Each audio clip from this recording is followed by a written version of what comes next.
You've heard me talk about The Collective before, this independent media group that is built to challenge oppression, amplify marginalized voices, and create real lasting change. And right now, they have a special deal for the listeners of this podcast. You can get 50% off your yearly Collective membership, and you just have to use the code Jeremy50, Jeremy 50. And if you'd like to do that, or at least just support independent media, go to thecollective.com. That's TheQuollective.com, thecollective.com. And you can see some of my writing there, as well as some amazing writers from all over the spectrum. Thecollective.com, TheQuollective.com, and the promotion code Jeremy50.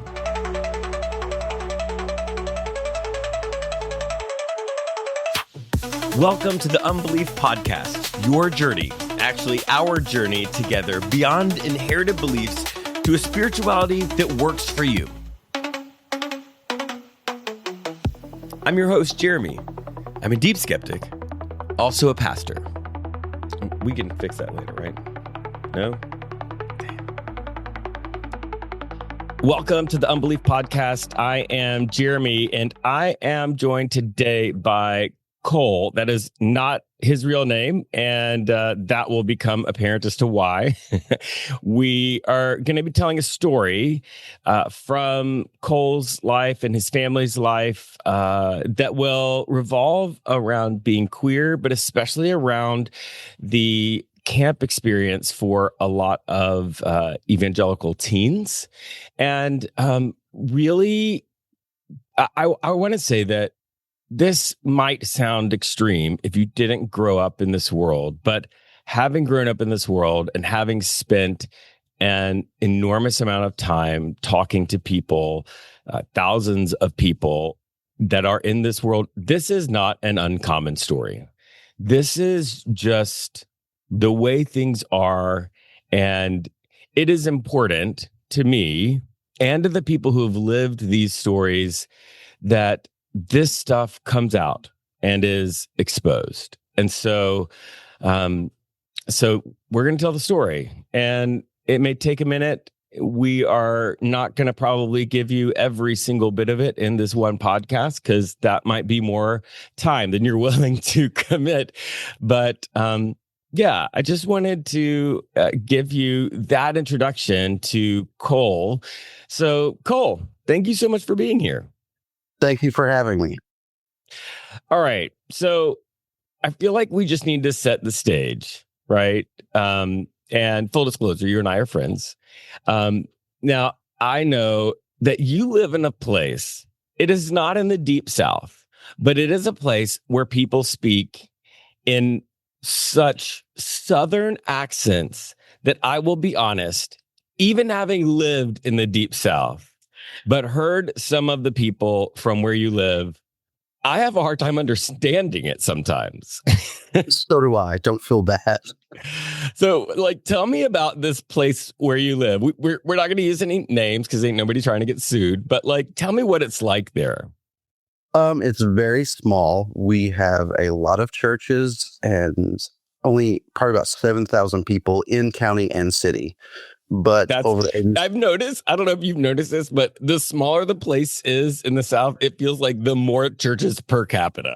Oh, yeah. Yeah. People get in fights and they start their own churches without any education. If you can read thee and thou, you are set up to be a pastor. Right. Because you have to be reading the King James Version, of course. Oh, always. That's the only version that we use. Right. So this is a really small area. Very small. Everybody knows everybody. Mm-hmm. So everybody's in everybody's business too. Mm-hmm. And how would you characterize the sort of overall viewpoint of people on life and religion and politics? Oh, this county mostly votes red. I think it was 98.9% vote red. Oh my gosh.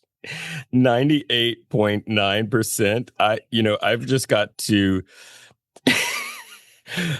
do the calculation because Uh, that means that only 0.1% voted not red, which means that was only 70 people if everybody voted. That's correct. We hardly ever have a Democrat on the ticket Yeah. for No. county positions. Yeah. Okay. So that's what this area is like. What do you think is the demographic makeup as far as like race and religion is concerned? Oh, it's mostly white. Uh-huh.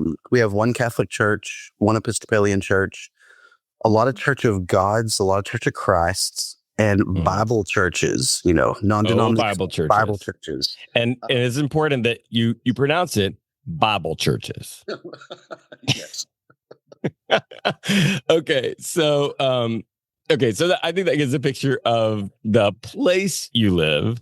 But this story has all kinds of dynamics that includes your family and your church. So I guess tell me about this church. The church used to be a one-room schoolhouse Oh, wow. that was turned into a church. Very loving people, but very much so America first. Mm-hmm.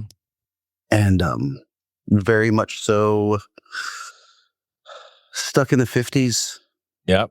I don't know how to explain it without like making it sound like I'm putting them down. Right. Well, we love our potlucks. You love your potlucks. Yeah. And what about queer people? Oh, there's not many here as far as I know.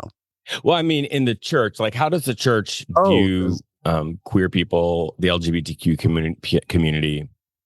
I would say like most red-blooded Americans who love their guns, they're broken. They're not, they don't belong. They need to be saved. They need Jesus. They need to be baptized. Yes. They are, would they say that they are sinning or sinful, they're inherently sinful because of their identity, or what's that nuance? I would say I believe I'm correct to say this. Most of them probably believe it's still a choice.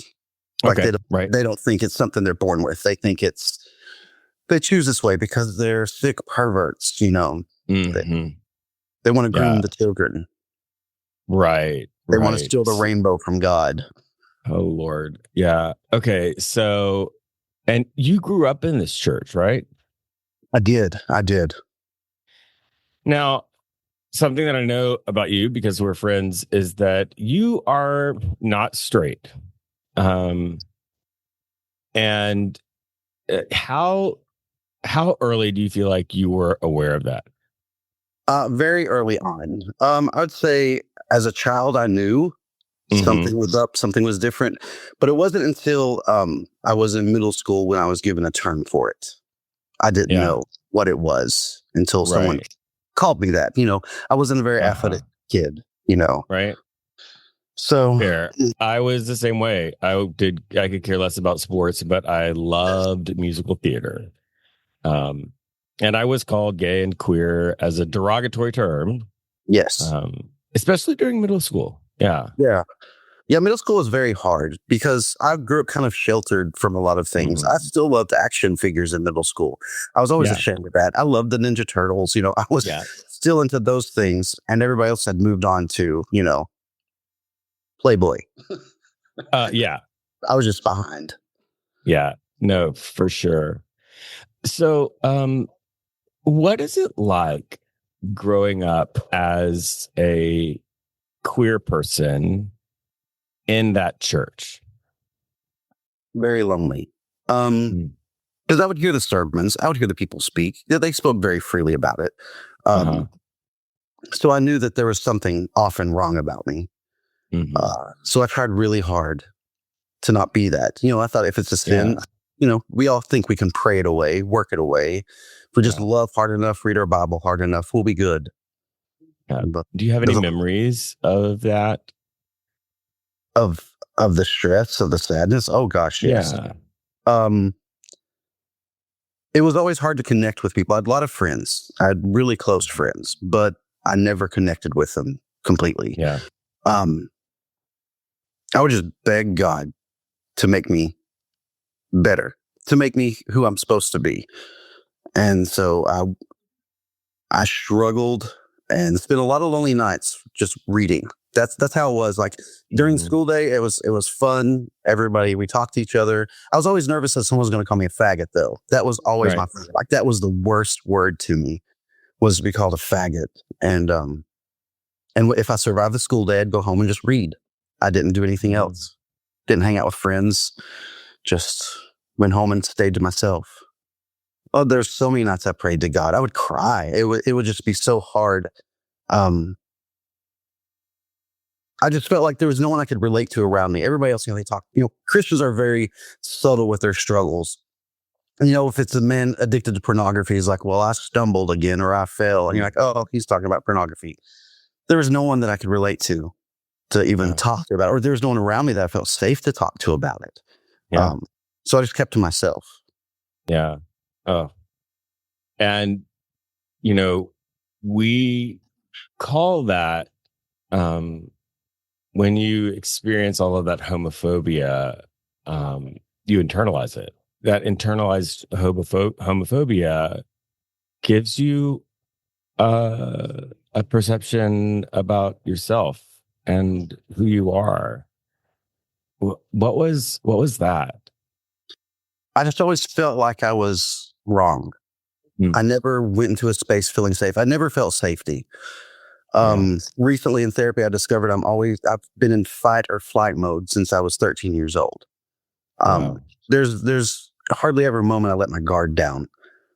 Because I assume I know what people are going to say or think, especially at that age. I knew that if I did this, if I stood this way, if I, admitted I enjoyed this artist, Mhm. they're gonna, know that I'm broken. I'm a sinner. Yeah. I need saving. And so it was difficult. It's still like I'm catching my breath right now, just thinking about those moments of Yeah. just always walking in tense situations. I remember my pastor. I answered the phone and he called me by my mother's name, and I said, "No, Oh, it's wow. me." And he was like, "Oh, you need a more manly voice." And so I automatically learned that my voice was wrong. Um, Yeah. and so Yeah. it was just I was always gauging my surroundings and trying to figure out how to fit in when I really didn't fit. I never felt like I belonged. Yeah. I'm hearing you talk about being in fight or flight mode since you were 13. And, I think just to describe you to the people who are just listening, Cole is a person that when you look at him, you know that 9 times out of 10, if he's going to get in a fight, he's going to win. Right? Like Cole has lots of muscles, and it's interesting to hear someone who looks like you feel that vulnerable and that unsafe. Yeah. I, I I've I've just never felt at peace with the people around me or myself, basically. Yeah. It's just a daily thing. And I love the people, and that's the hard part. Like you have that Christian Yeah. narrative that you grew up with. You have to love everybody, but I loved everybody, but I knew that they didn't love me in return. If they knew the real me, if they knew who I actually Yeah. was, it's not, that saying they'd rather me be dead and not know me than know me and be alive. Oh, jeez. Um, do you love yourself now? I'm learning to. I am learning to. I'm having to undo a lot of the self hatred Mm. that I was taught. Yeah. Um, and I'm learning to stand a little bit taller, but Yeah. it's a work in progress. There's times that I fall back into the old pattern of Yeah. just that negative talk to myself of, you're Mhm. broken. Why can't you be better? Um, Yeah. but I've learned to quit crying out to God to make me better because he made me as Right. I am. Yeah. Um, I am wondering,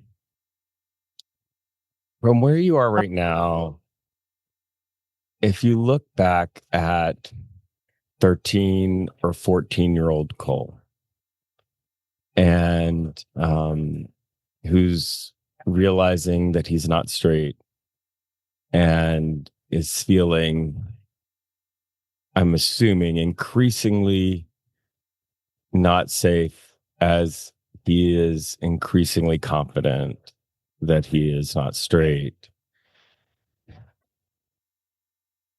If you could be there with him, what would you do?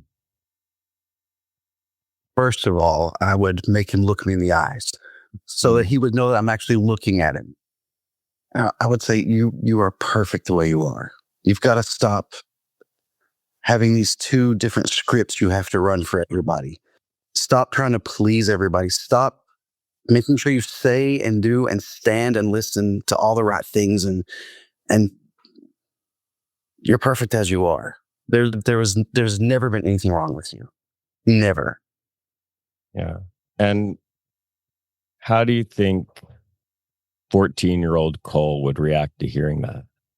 He'd probably be scared at first. He'd be like, I don't know what you're talking about. That defense mechanism. It's like you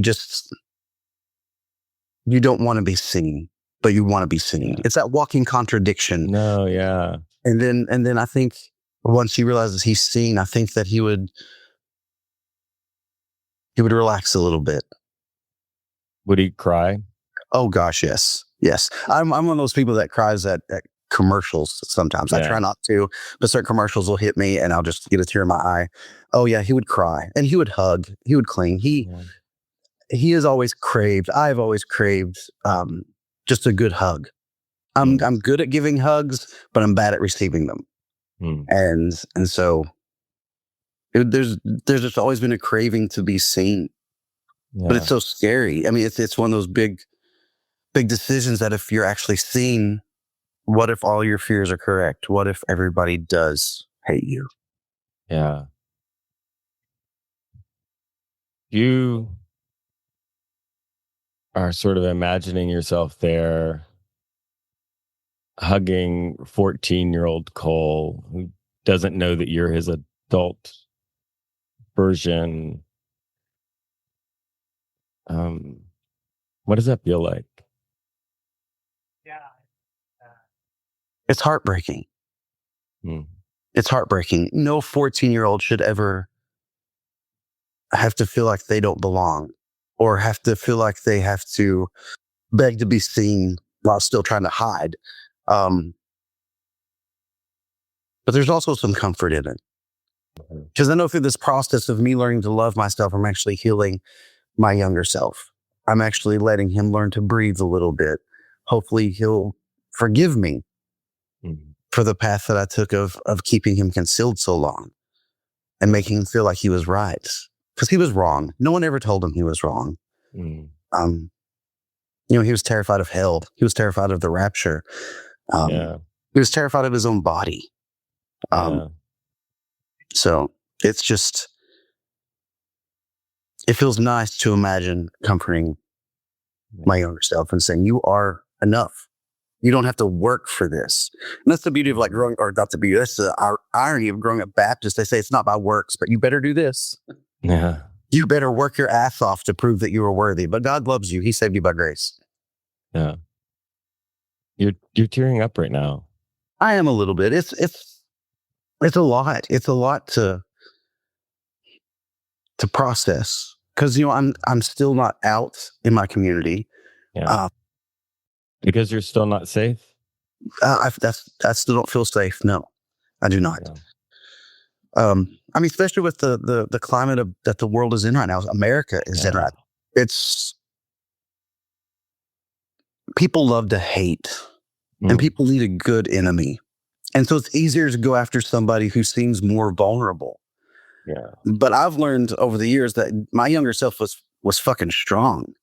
Yeah. I mean, he survived a lot of horrible things, a lot of attacks, a lot of self-hatred, a lot of Bible verses thrown at him. And people didn't know they were throwing them at them. That's the worst part. Like these people were saying hurtful, hateful things without even knowing they were harming a young person. Yeah.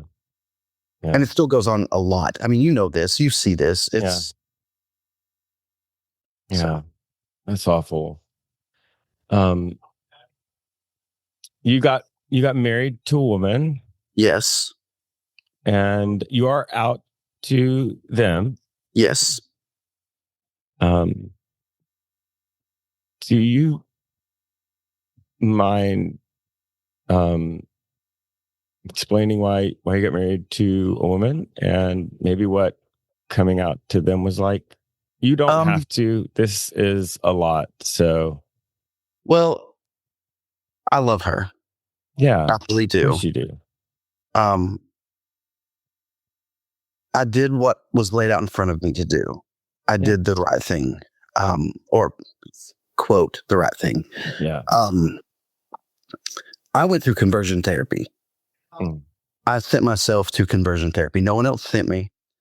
I looked it up, Mhm. went to it, um, graduated certifiably straight. Mhm. I have the certificate somewhere. Um, it's one of those things. As humans, we have this ability to deny the truths that we know inside of us. We have this ability to shove it down and to forget who we actually are because we're trying so hard to be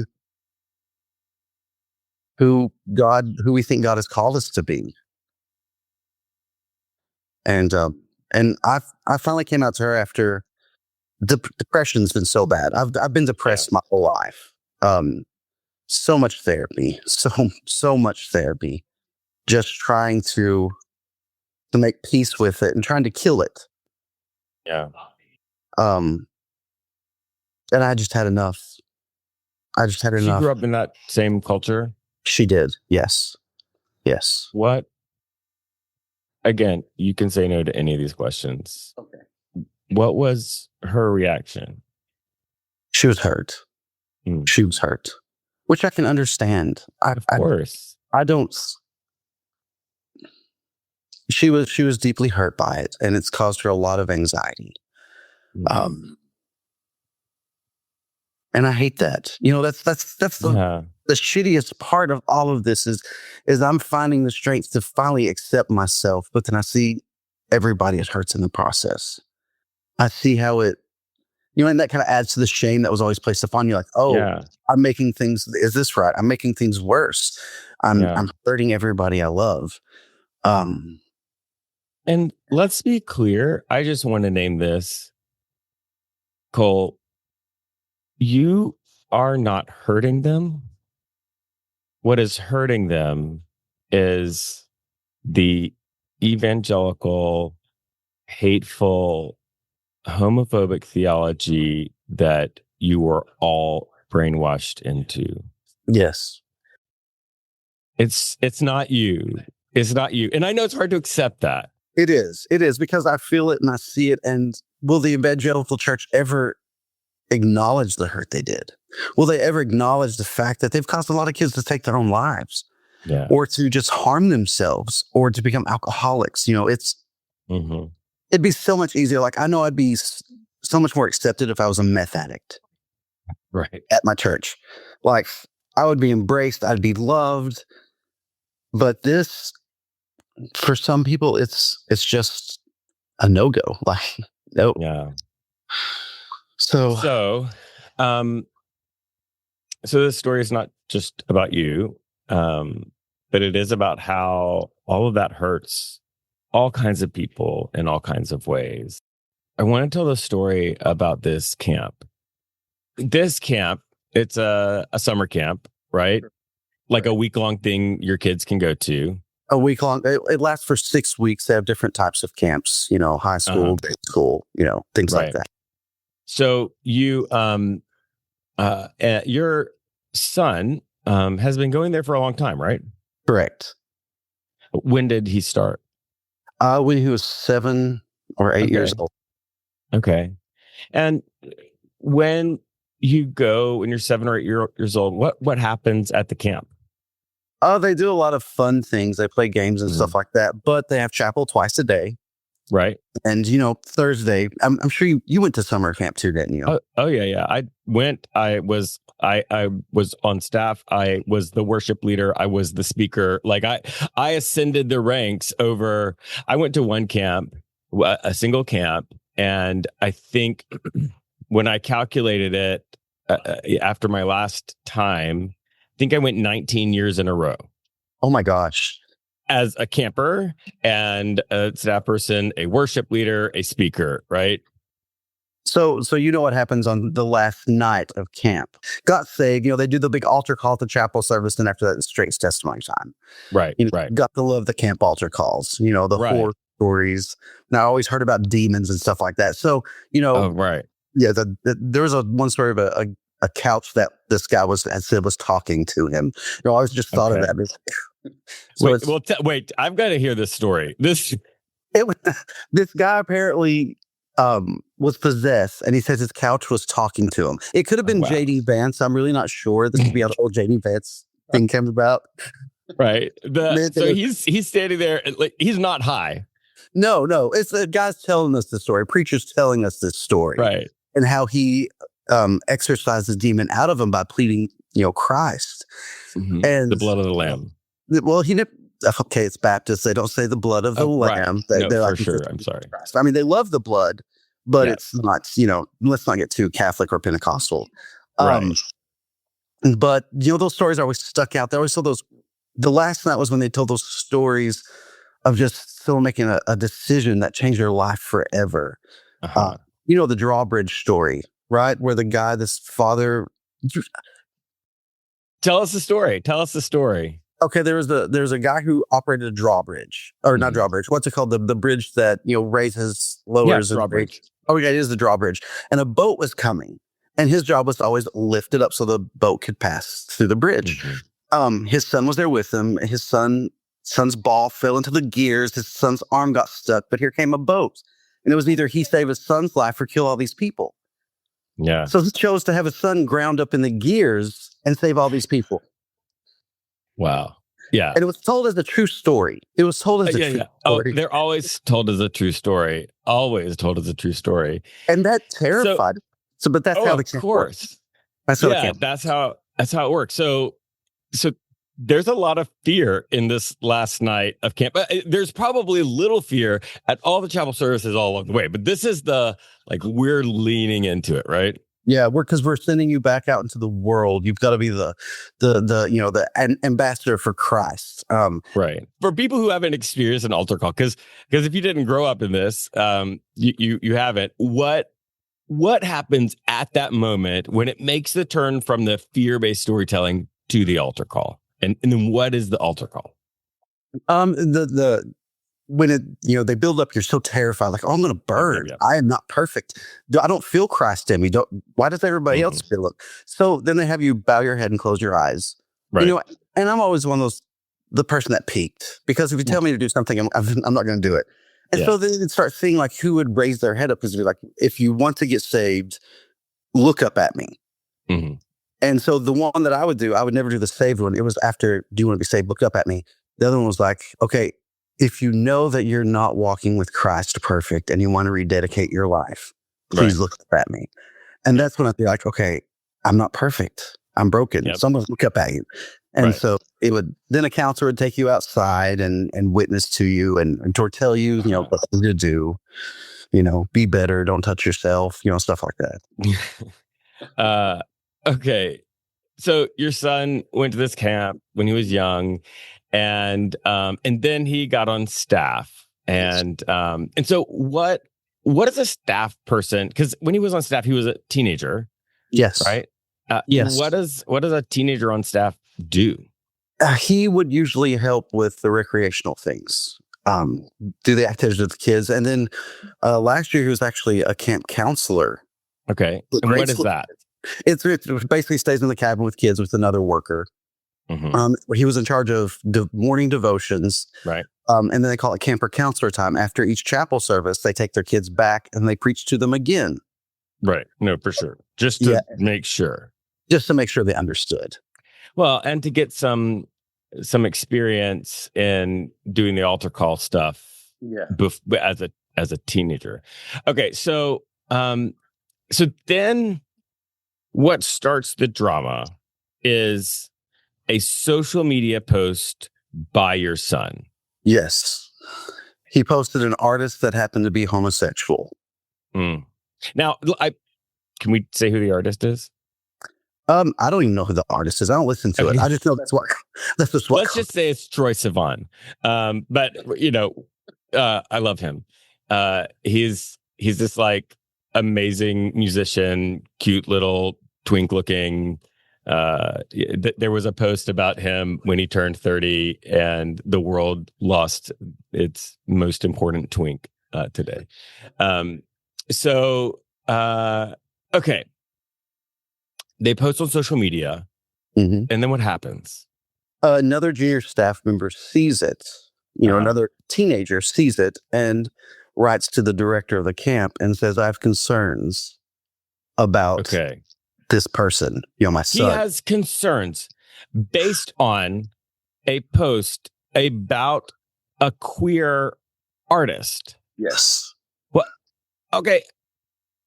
That to a normal person sounds insane. Like how that could be how could that be concerning to somebody in this world? Well, I mean, okay. Normal people, no, it's not concerning at all.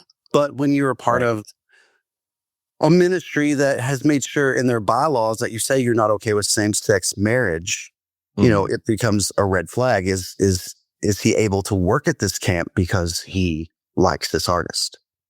No good Christian would like the queer artist. No good Christian would condone this. Right. He's saying this sin is okay. Yeah. Okay. So he's endorsing the LGBTQ lifestyle. Yes. Right. Okay. Which is horrible. So the junior staffer messages the camp director. Yes. How does the camp director respond?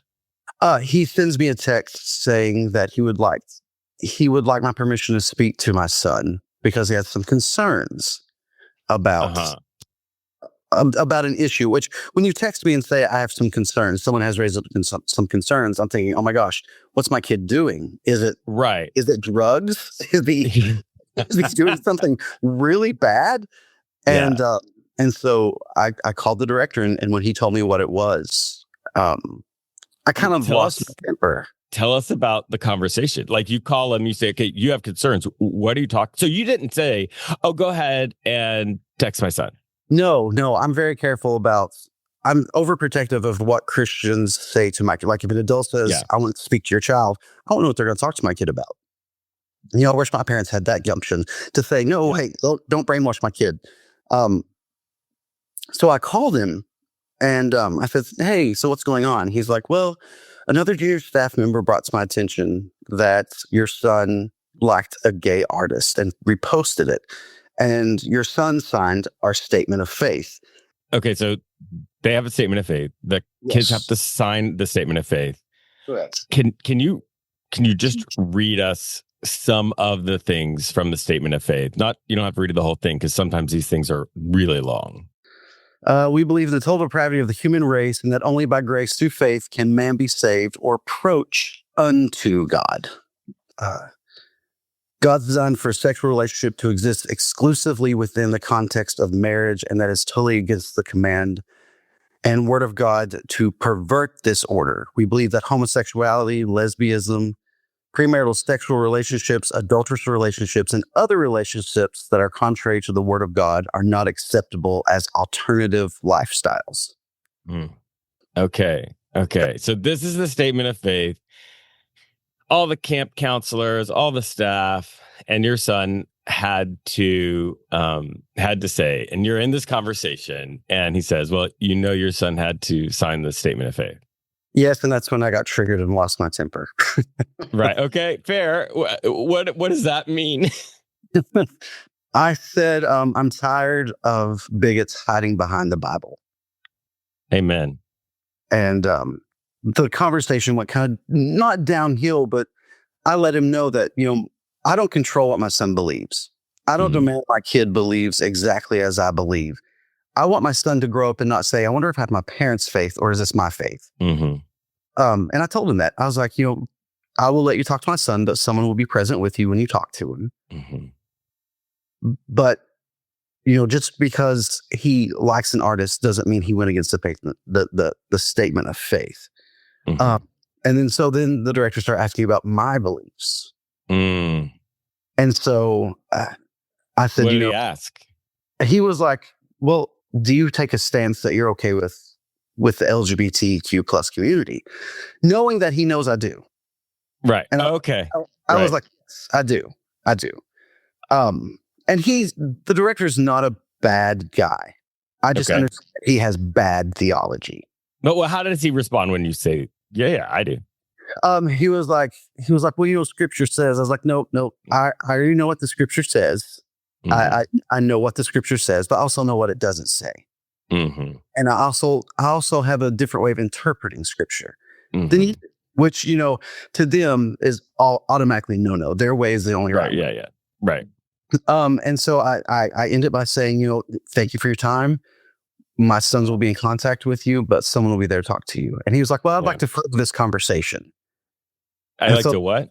Further this conversation at another time. And so I was like, okay. And I was like, okay, that's fine. That is cool. Let me calm down and we will have a conversation. Okay. So what happens next? Oh my gosh. My son finds out who the junior staff member was who said it. Mm-hmm. They confront him, and then he gets a long list of why that Do you have that list? I don't have the list. I tried to back off because my son was saying this was his fight, not mine. You know what? I love that. I love that assertiveness from that is an example of good parenting. Well, I hope so. Or it's because he sees how angry I get and how I can make things worse by running my mouth. Yeah. Well, for sure. That's also good parenting, to be able to, your son to be able to know that about you. But, and so I backed off, but it came out later that, the kid only based his opinion on my son because he was looking at my social media. And I'm very vocal about standing up for gay rights, everybody is welcome. Everybody's welcome to the table. And there's some angry posts that I make, against conservative Christians. Yeah. But it came out that it was because of things that I had been saying. Wow. But I still backed off for my son. Yeah. Yeah. And he's dealing with it very well. He's stronger with it than I am. With not getting angry. But, of course, I grew up in the trauma of it all. I grew up having to hide, trying to love myself. I want to defend myself. It's triggering for you. It is. So what happens after that?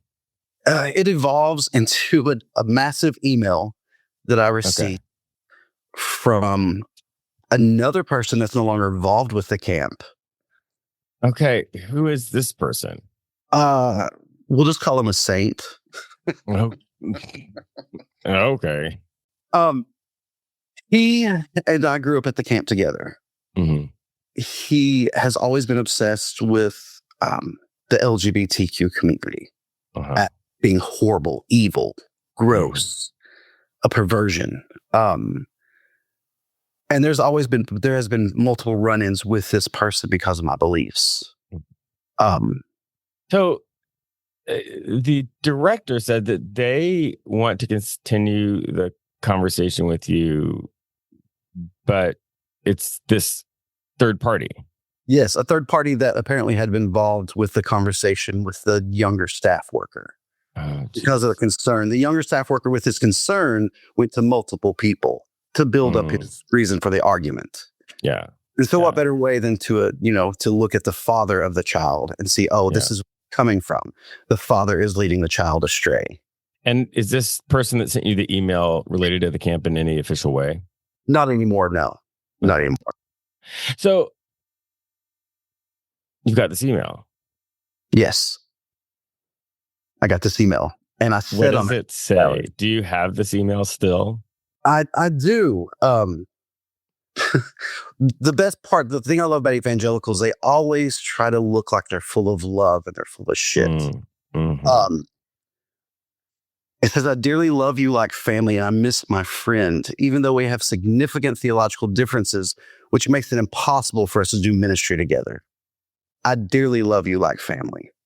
Mm-hmm. I miss friendship and the fellowship that we had. Mm. Please remember that one time I consider you all some of my dearest friends. I loved and cherished us all serving together. I know it's not my beliefs that have changed. Your beliefs have changed, and that's caused the division. So this is all past tense. Yes. Yeah. Yeah. So it starts out, I love you, but you've ruined our relationship because of your beliefs. And so what happens? That's not the whole email. Like, is there, what in the email really got to you? I think what really got to me was the fact that I'd written him first by saying, please keep my son's name out of your mouth. Trademark Will Smith. Yes, I didn't think of that. Oh my gosh, that's where it came from. And he says, I promise that I didn't gossip or slander about your kid. He's like, I just talked about it. People were telling me things, so I told them my opinions and my views. Mm-hmm. Which is gossip. Yeah, which is gossip.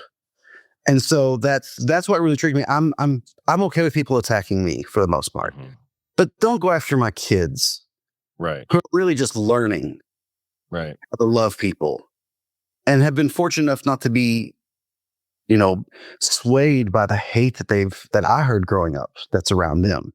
Yeah. Wow. So then what happens? Then I respond a couple hours later after I calm myself down. I calm myself down. I'm thinking, and of course I used AI to help me not come across as a jerk. Yeah, right. Anytime you give them just a little bit of assholery, they'll use it against you. Yep. So the whole message back was basically, thank you for responding, but this is about my children, not about our past, not about where we are, not about our beliefs. Mm-hmm. If you feel the need to talk about my kids or want to have a conversation about my kids, please talk to me first, and me and my kids will sit down and talk about it. Yeah. Don't play the holy part. And then I ended with, I see you. Yeah. Just a little bit at the end. Yeah, just a little bit. I see you. So it's just been it's been a battle that I've fought for years with this person. Yeah. So did the conversation between the director and your kid ever happen? It did happen. It happened. And who was present? You said you're going to have somebody present. My wife was with it. Okay, great. My wife was with him. Because she's more understanding and less triggered than I am, of course. Yeah, for sure. And the director is willing to let my son work, but my son, they wouldn't tell me everything that was required. Mm-hmm. But I believe he's just not allowed to counsel a gay kid and be like, you're okay the way you're made. Yeah. Okay. Because I think I remember you saying something about, I think you received a text or an email from the director who said that, what their official response is to this. Yes. Do you have that? Yeah, I'll find it for you. His response was, I'm a huge supporter of our camp counselors coming alongside campers who are struggling with homosexuality, homosexual temptation, and providing them with listening ears, encouraging and offering referrals for counseling. I would not be okay with our staff making comments to campers that would be affirming of the campers remaining in homosexual temptation or behavior itself. Wow. Yeah. And when they say referrals for counseling, my mind automatically goes to conversion therapy, and that is a no. Yeah. And that kind of counseling just is devastating. It doubles the likelihood a kid is going to try to end their life. Yes. So all of these people get all up in arms, and the result is to tell your son that in order to work there, they still have to sign the statement of faith. They still have to sign a document saying that they believe that people who are LGBTQ are sinful and all of the things that you just read. How did your son respond to that? Like, is he going I'm back? really sure. I honestly, he came back and he said everything's okay. I believe that he is trying to protect his father, but also trying to keep his father from losing his temper. Yeah. I, And do you think he's going to go back this year? he is. He is. Wow. He loves it there. He's a good worker. The kids love him. He's very good with kids. He's a Yeah. very compassionate young man, and it's interesting to see. I like to believe that he's not growing up with any religious trauma, from me at least, Right. because he's not triggered by these things. Like I Yeah. am. Certain things are said, I get so triggered, Yeah. and he just like shrugs his shoulders, like, I don't care what they think about me. Right. But, I think this is one of the things. It's not just theological. It's not just what do you believe, but agreeing with their belief has real social pressure. Yeah, Right. yeah, it does. It's you know, I don't have a community here anymore. I don't go to church in this town anymore. Even out of all the 80-something churches, I drive an hour to go to church. Um, and I think there's a fear of, well, I know there's a fear of being an outsider. Yeah. I mean, what's clear in this story is that if your son doesn't sign that statement of belief, he loses that community, Yes. right? Like Yeah. your experience with that, if he didn't sign the statement of belief, if he didn't do the thing, then what would be the result socially for that? Socially, he would lose the Christian community that he thought loved him. What do you mean by lose? They would. The weird thing about, and you probably have experienced this, weird Mhm. Christian culture is if you don't believe like us, you're not one of us. We'll pray you back in. Once you ask for forgiveness or turn from this, you can be accepted again. But he would never feel completely accepted because he knew that people were against his belief. They would And talk to him differently. mhm. Um, they would try to correct him. Is Yeah. that the spiritual? Is that the Christian term? Correct. Yeah. Correct them in love. And I think Yeah. he would lose a place that he loved. He would Yeah, lose and something he that meant wouldn't so be much. welcome back there, obviously. He would he wouldn't be. He'd be welcome to come visit, but not work. Right. No, but yeah, I mean, like those people aren't his friends anymore if he does that. Right. I mean, some of them will be, but there's a majority that are just sitting around talking about this. Gonna write him off. Yeah. Well, just talking about how they can't believe that Riley accepts this. I think it's wrong. He shouldn't be allowed to work if he feels this way. Um, doesn't matter if everybody else voted for a pedophile for a president, God forbid. Yeah. Not to make it political. Sorry, I shouldn't have said it, but No, you can make it that as double political as standard. you want. It's your story. So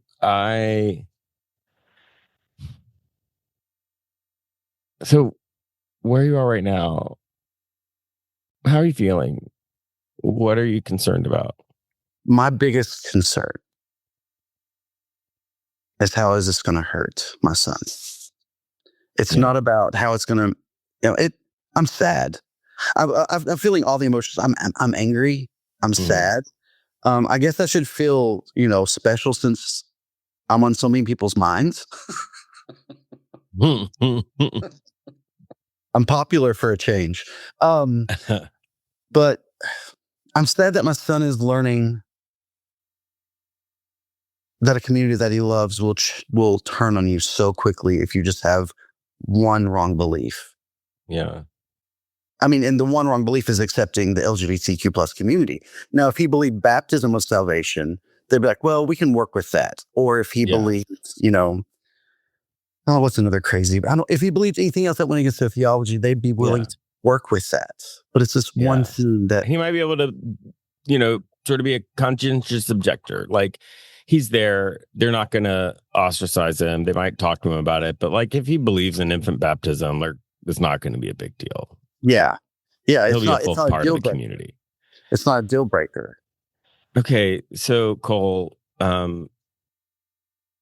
if you could sort of say if you could talk to all of the people in this situation, like the teenagers and their families who might be experiencing this kind of ostracization, being ostracized, what would you say to them?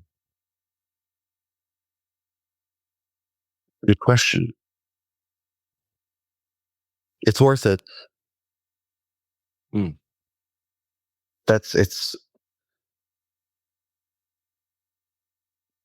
I think of Christ, I think of the one that only had stern words for the people who abused God, who used God to have power, control, to be the spiritual authority.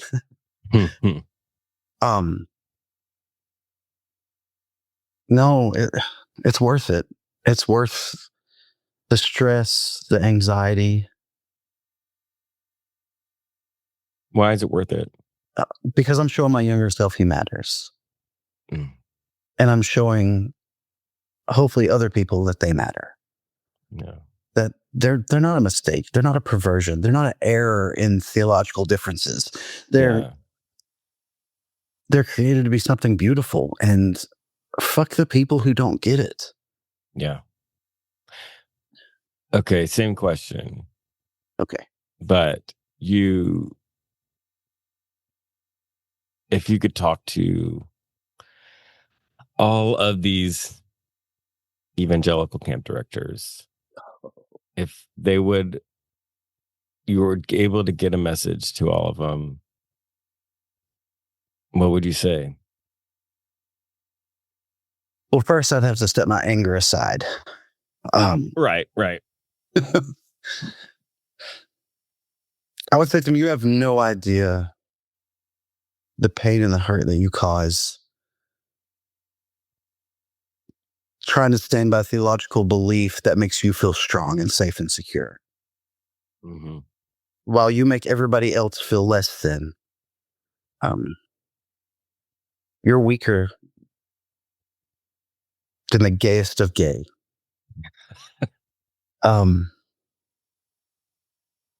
There's strength in knowing that I'm considered one of the least of these. I don't need you to accept me, but I need you to stop hurting children. Yeah. Stop using that Bible as a weapon and just, shove away from the buffet table and actually just love them. Yeah, Cole, thank you so much for spending time being so vulnerable. I find that one of the best ways for us to process our own stories is to hear the stories of other people. And so, yeah, thanks for that. You're welcome. Thank you for giving me the space. That's it. That's the podcast. Shout out to the Choir Network, to Patheos, to Matthew and Keith, who make everything happen. Now, get out of here. Go do something to make the world a better place. Okay? We'll see you next time.